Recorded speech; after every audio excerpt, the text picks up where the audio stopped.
السلام علیکم ورحمۃ اللہ وبرکاتہ۔ استقبال ہے آپ تمام ناظرین کا نالج اڈا چینل پر۔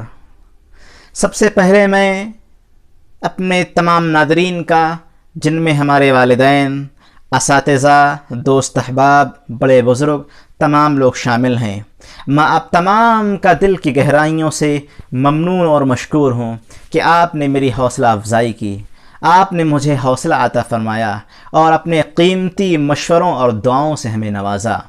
اللہ آپ تمام کو اس کا بہترین بدلہ عنایت فرمائے۔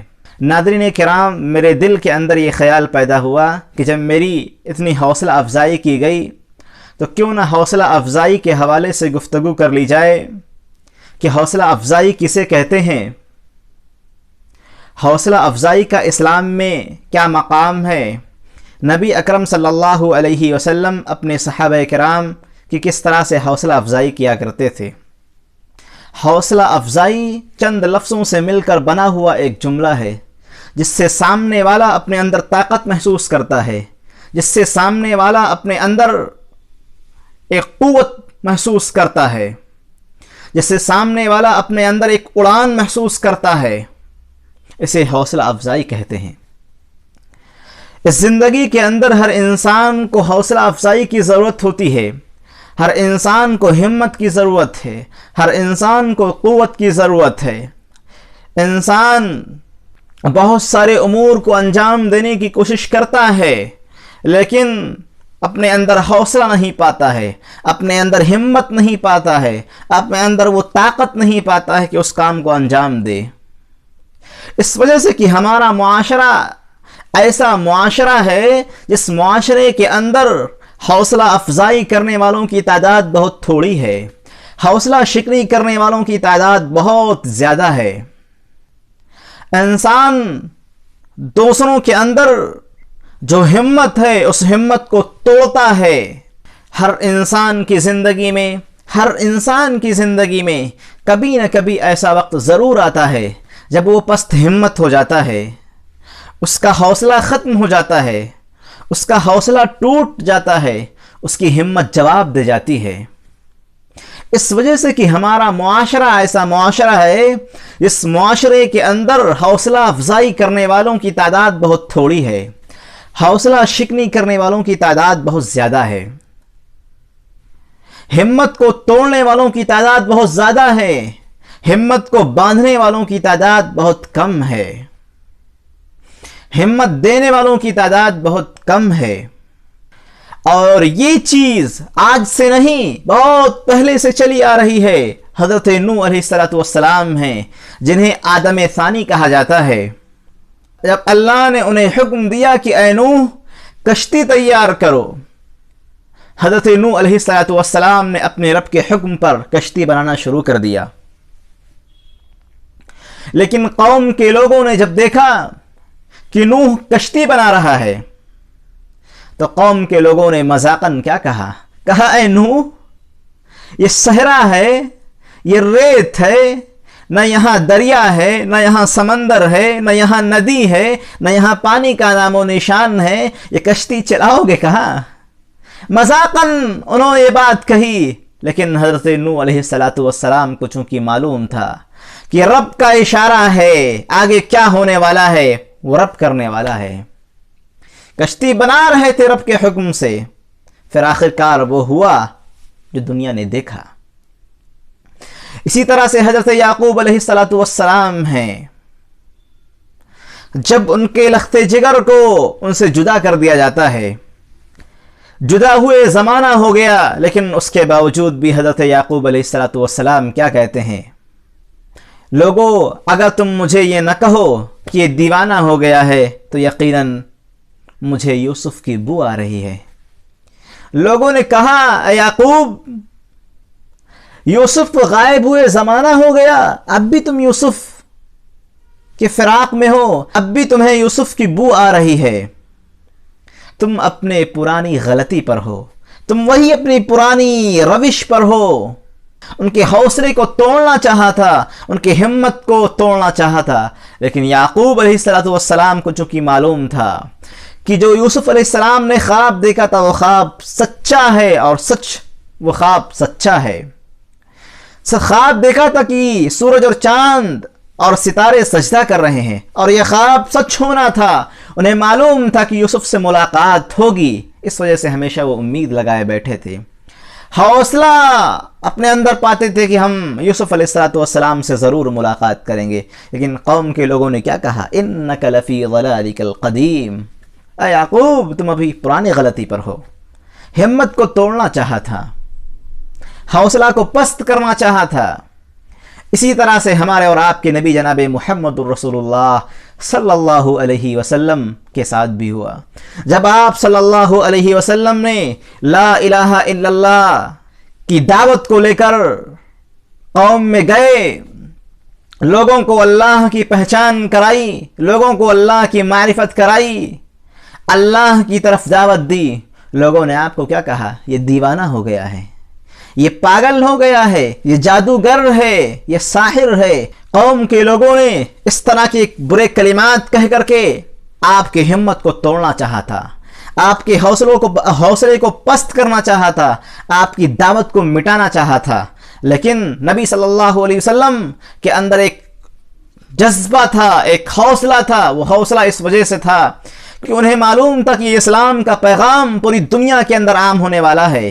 آپ صلی اللہ علیہ وسلم رکے نہیں، آپ صلی اللہ علیہ وسلم خاموش نہیں ہوئے، اپنے اس دعوت کو پہنچاتے رہے، اپنے اس مشن پر لگے رہے، اپنے کام کو کرتے رہے. آپ صلی اللہ علیہ وسلم اپنے صحابہ کرام کو کس طرح سے ہمت دیا کرتے تھے، کس طرح سے ان کی حوصلہ افزائی کیا کرتے تھے. حضرت ابو بکر صدیق رضی اللہ تعالیٰ عنہ ہیں، ان کے بارے میں آپ صلی اللہ علیہ وسلم فرماتے ہیں کس طرح سے حوصلہ افزائی کر رہے ہیں.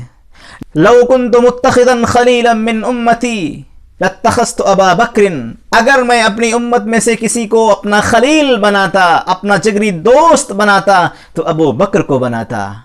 یعنی کہ ابو بکر میرے نزدیک اتنے محبوب اور اتنے چہتے ہیں کہ اس دنیا میں اگر میں کسی کو خلیل بناتا تو ابو بکر کو بناتا. اس طرح سے حوصلہ افزائی کیا کرتے تھے.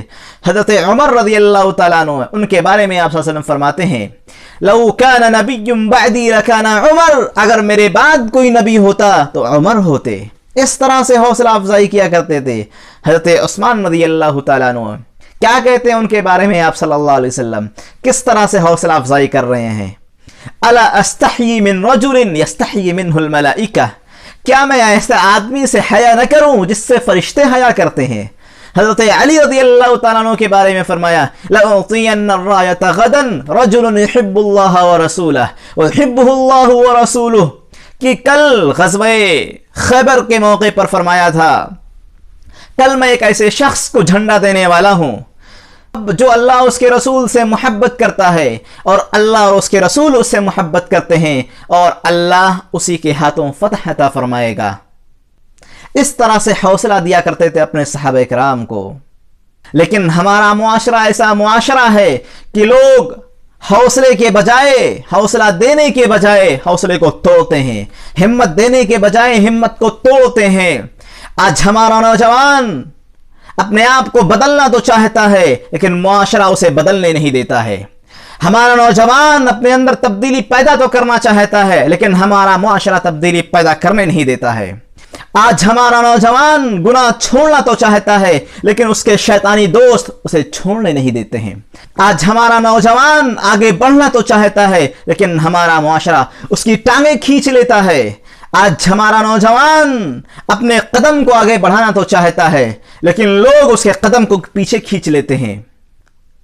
آج ہمارا نوجوان کچھ کرنا تو چاہتا ہے لیکن ہمارا معاشرہ اسے کرنے نہیں دیتا ہے. یہ المیہ ہے ہمارے معاشرے کا، یہ المیہ ہے ہمارے معاشرے کا اور بہت بڑا المیہ ہے. دوستو، ہمیشہ حوصلہ افزائی کیا کرو ایک دوسرے کی، اس سے ہمت پیدا ہوگی، طاقت پیدا ہوگی، قوت پیدا ہوگی. انسان اپنی زندگی کے اندر پست ہو جاتا ہے، اس کی ہمت جواب دے جاتی ہے. خود اللہ کے نبی صلی اللہ علیہ وسلم جب پہلی وحی غار حرا کے اندر آتی ہے، حضرت جبرائیل علیہ السلام آتے ہیں اور اقرأ بسم ربک الذی خلق کا پیغام لے کر کے آتے ہیں. حضرت جبرائیل علیہ السلام نے آپ کو پکڑ کر زور سے دبایا تھا، آپ صلی اللہ علیہ وسلم بے چین ہو گئے تھے، پریشان ہو گئے تھے، گھبراہٹ میں مبتلا ہو گئے تھے، دوڑے دوڑے اپنے گھر تشریف لاتے ہیں۔ حضرت خدیجہ رضی اللہ تعالیٰ عنہ گھر میں موجود ہوتی ہیں۔ آپ صلی اللہ علیہ وسلم فرماتے ہیں زملونی زملونی دثرونی دثرونی، مجھے چادر اڑا دو، مجھے چادر اڑا دو۔ حضرت خدیجہ رضی اللہ عنہ آپ کو چادر اڑا دیتی ہیں۔ جب آپ کو ذرا اطمینان ہوتا ہے، پوچھتی ہیں میرے تاجدار کیا ہو گیا ہے آپ کو، کیوں پریشان ہیں، کیوں آپ گھبرا رہے ہیں، کیوں آپ کو اتنا خوف ہو رہا ہے؟ آپ صلی اللہ علیہ وسلم فرماتے ہیں اے میری خدیجہ، مجھے اپنی جان کا ڈر ہو رہا ہے، مجھے خوف لاحق ہو رہا ہے۔ آپ صلی اللہ علیہ وسلم نے غار حرا کے اس واقعے کو بتایا اور کہا ایسا ایسا ہوا تھا۔ حضرت خدیجہ سنتی ہیں اور کہتی ہیں کلا واللہ لا یخزیک اللہ ابدا انک لتصل الرحم وتحمل الکل وتکسب المعدوم وتقری الضیف وتعین علی نوائب الحق۔ اللہ اکبر! کس طرح سے سیدہ خدیجہ رضی اللہ عنہا اپنے شوہر کو حوصلہ دے رہی ہیں، ہمت دے رہی ہیں، کہتی ہیں اے میرے تاجدار کلا واللہ لا یخزیک اللہ ابدا، ہرگز اللہ آپ کو رسوا نہ کرے گا۔ کیوں رسوا نہیں کرے گا؟ انک لتصل الرحم، آپ صلہ رحمی کرتے ہیں، اپنے رشتہ داروں کو جوڑتے ہیں۔ انک لتصل الرحم وتحمل الکل، اور محتاجوں کا، بے کسوں کا بوجھ اٹھاتے ہیں۔ وتکسب المعدوم، اور بے بسوں کو، بے کسوں کو کما کر کے دیتے ہیں۔ وتقری الضیف، اور مہمانوں کی مہمان نوازی کرتے ہیں۔ وتعین علی نوائب الحق، اور راہ حق میں آنے والے مصائب و مشکلات میں مدد کرتے ہیں لوگوں کی۔ تو جس کے اندر یہ صفات موجود ہو اسے گھبرانے کی ضرورت نہیں ہے، اسے پریشان ہونے کی ضرورت نہیں ہے۔ ان کلمات کے ذریعہ سے حضرت خدیجہ رضی اللہ تعالی عنہا نے نبی اکرم صلی اللہ علیہ وسلم کی حوصلہ افزائی کی تھی، اور میں کہتا ہوں تاریخ اسلام کے اندر ایسا حوصلہ افزا کلمات آج تک کی نہیں کہا گیا ہے۔ ایسا کلمہ تاریخ اسلام کے اندر، ایسے حوصلہ بخش کلمات موجود نہیں ہیں جو کلمات حضرت خدیجہ رضی اللہ عنہا نے نبی صلی اللہ علیہ وسلم کو کہے تھے۔ کتنے آپ صلی اللہ علیہ وسلم کو حوصلہ عطا ہوا، آپ صلی اللہ علیہ وسلم کو جذبہ عطا ہوا، آپ صلی اللہ علیہ وسلم کو طاقت عطا ہوئی، اطمینان نصیب ہوا آپ صلی اللہ علیہ وسلم کو۔ میرے بھائیو، اس زندگی کے اندر اگر ہم کسی کی حوصلہ افزائی نہیں کر سکتے، آپ صلی اللہ علیہ وسلم کس طرح سے اپنے صحابہ کرام کی حوصلہ افزائی کر رہے ہیں؟ غزوہ احد کا موقع ہے، دشمنوں کی طرف سے حملے ہو رہے ہیں، تیر و تلوار کی بوچھار ہو رہی ہے، آپ صلی اللہ علیہ وسلم پر تیر برسائے جا رہے ہیں۔ حضرت سعد بن ابی وقاص آپ صلی اللہ علیہ وسلم کا دفاع کر رہے ہیں، آپ صلی اللہ علیہ وسلم کے دفاع میں تیر کو چلا رہے ہیں۔ آپ صلی اللہ علیہ وسلم نے حضرت سعد سے فرمایا تھا ارمی سعد فداک ابی و امی، اے سعد تیر چلاؤ، میرے ماں باپ تم پر قربان ہوں۔ صحابہ کرام آپ صلی اللہ علیہ وسلم سے کہا کرتے تھے کہ اے اللہ کے رسول میرے ماں باپ آپ پر قربان ہو، لیکن یہاں آپ صلی اللہ علیہ وسلم حضرت سعد سے کہتے ہیں کہ اے سعد تیر چلاؤ، میرے ماں باپ آپ پر قربان ہو۔ سوچو کس طاقت و قوت کے ساتھ میں حضرت سعد بن ابی وقاص نے تیر چلایا ہوگا، کتنے جوش اور کتنے جذبے کا مظاہرہ کیا ہوگا جب آپ صلی اللہ علیہ وسلم کی زبان مبارک سے کلمہ سنا ہوگا کہ اے سعد تیر چلاؤ، میرے ماں باپ آپ پر قربان ہوں۔